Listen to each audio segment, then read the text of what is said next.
नमस्कार दोस्तों। करवा चौथ व्रत बुधवार को 1 नवंबर को रखा जाएगा। इस दिन भगवान शिव, माँ पार्वती, स्वामी कार्तिकेय तथा भगवान श्री गणेश एवं चंद्रमा का पूजन करने का विधान है। करवा चौथ के दिन इन मंत्रों का जाप अवश्य करें। पार्वती जी का मंत्र है ओम शिवाय नमः। शिव जी का मंत्र है ओम नमः शिवाय। गणेश जी का मंत्र है ओम गणेशाय नमः।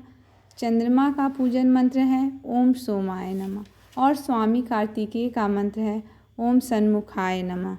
इस दिन चंद्रमा को अर्घ्य दिया जाता है। महिलाएं अपनी सुहाग की लंबी आयु, आरोग्य तथा सौभाग्य का संकल्प लेकर दिन भर निराहार रहकर उपवास करती हैं। चांद निकलने का समय है 8:26 पर। करवा चौथ की कथा इस प्रकार है। एक साहूकार के 7 लड़के और एक लड़की थी। एक बार कार्तिक मास की कृष्ण पक्ष की चतुर्थी तिथि को सेठानी सहित उसकी 7 बहुएं और उसकी बेटी ने भी करवा चौथ का व्रत रखा। रात्रि के समय जब साहूकार के सभी लड़के भोजन करने बैठे तो उन्होंने अपनी बहन को भी भोजन लेने को कहा। इस पर बहन ने कहा, भाई अभी चांद नहीं निकला है, चांद के निकलने पर उसे अर्घ्य देकर ही मैं आज भोजन करूंगी। साहूकार के बेटे अपनी बहन को बहुत प्रेम करते थे। उन्हें अपनी बहन का भूख से व्याकुल चेहरा देख दुख हुआ। साहूकार के बेटे नगर के बाहर चले गए और वहां एक पेड़ पर चढ़कर अग्नि जला दी।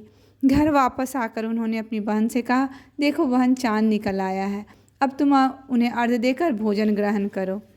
साहूकार की बेटी ने अपनी भाभियों से कहा, देखो चांद निकल आया है, तुम लोग भी अर्घ्य देकर भोजन कर लो। ननद की बात सुनकर भाभियों ने कहा, बहन अभी चांद नहीं निकला है, तुम्हारे भाई धोखे से अग्नि जलाकर उसके प्रकाश को चांद के रूप में तुम्हें दिखा रहे हैं। साहूकार की बेटी अपनी भाभियों की बात को अनसुनी करते हुए भाइयों द्वारा दिखाए गए चांद को अर्घ्य देकर भोजन कर लिया। इस प्रकार करवा चौथ का व्रत भंग हो गया। विघ्नहर्ता भगवान श्री गणेश जी साहूकार की लड़की पर अप्रसन्न हो गए। गणेश जी की अप्रसन्नता के कारण उस लड़की का पति बीमार पड़ गया और घर में बचा हुआ सारा धन उस बीमारी में जाने लगा। साहूकार की बेटी को जब अपने किए हुए दोषों का पता लगा तो उसे बड़ा पश्चाताप हुआ। उसने गणेश जी से क्षमा प्रार्थना की और फिर से विधि विधान पूर्वक चतुर्थी का व्रत शुरू कर दिया।